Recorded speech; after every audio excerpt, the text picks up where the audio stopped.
Well, we all know that Meghan Markle's marriage to Prince Harry actually resulted in a great friendship with Oprah Winfrey. Well, it was certainly a great friendship leading up to their interview. I'm not quite sure what it's like now post-interview, but that's very cynical, isn't it?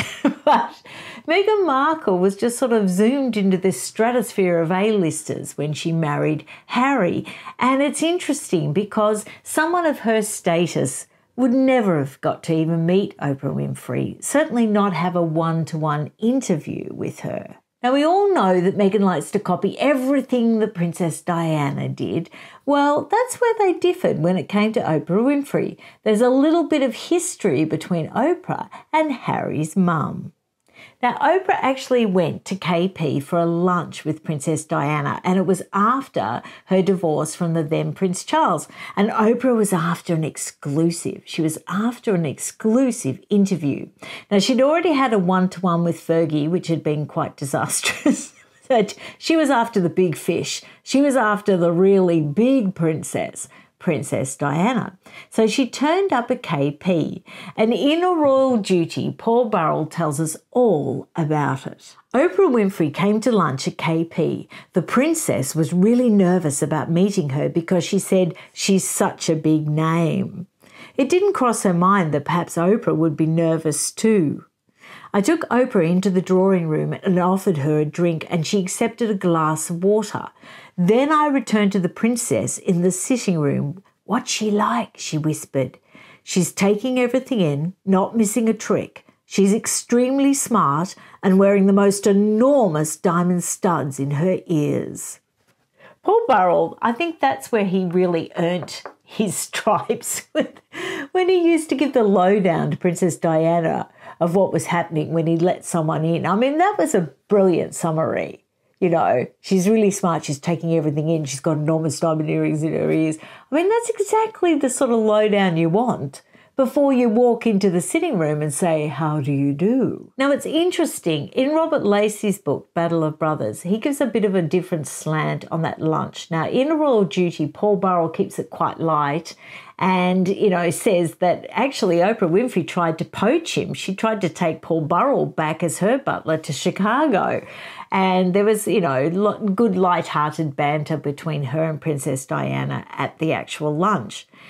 But in Battle of Brothers, Robert Lacey actually gives a different slant on how Princess Diana was really feeling.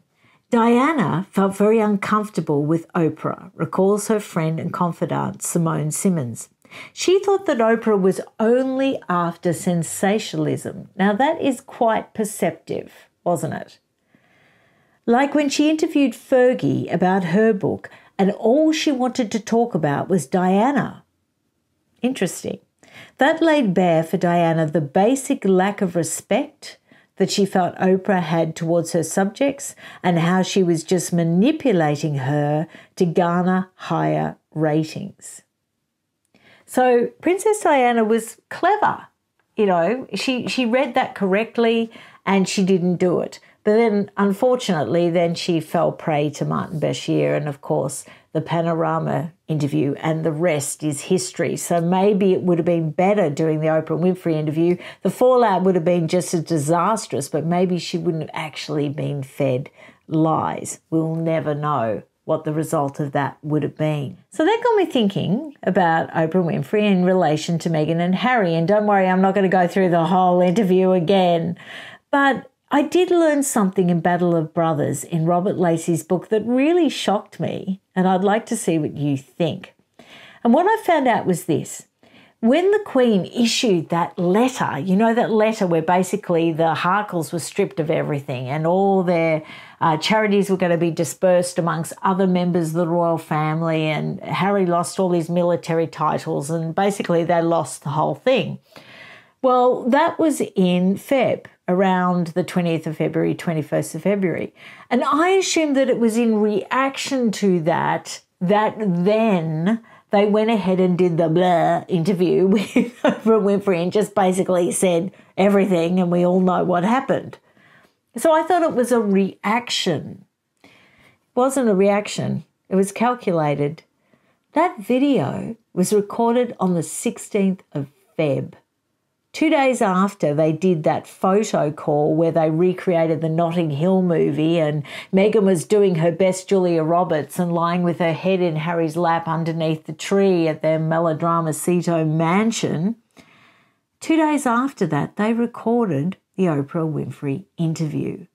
So it was prior to the Queen's final letter. It was prior to the Queen's final decisions.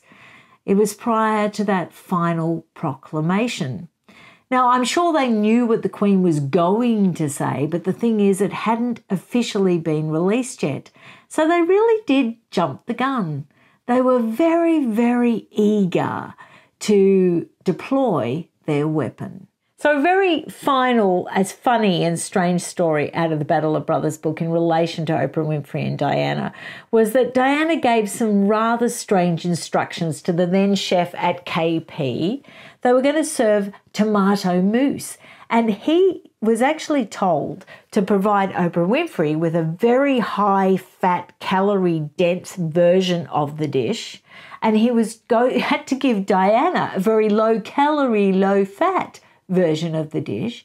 And then when Oprah Winfrey, who was struggling with her weight back then, took a bite and said, "Oh my goodness, how can you stay so slim with such rich foods, because full of cream, full of butter, full of everything." And Diana said, "Oh, I just work out a lot." Now, she really was impish. I mean, that's just quite Machiavellian, really, isn't it? And it seems a little mean and a little strange and a little wackadoodle. But I thought it was an interesting little story nonetheless. So we have Harry, Meghan, Diana, Fergie, all having their own individual experiences with Oprah Winfrey. But I guess the most damaging one is the one that really changed the course of Harry's relationship with his whole family. It made him estranged from his whole family. But at least Meghan got to fulfill a dream, and she got to be best buddies, even for a short time, with Oprah.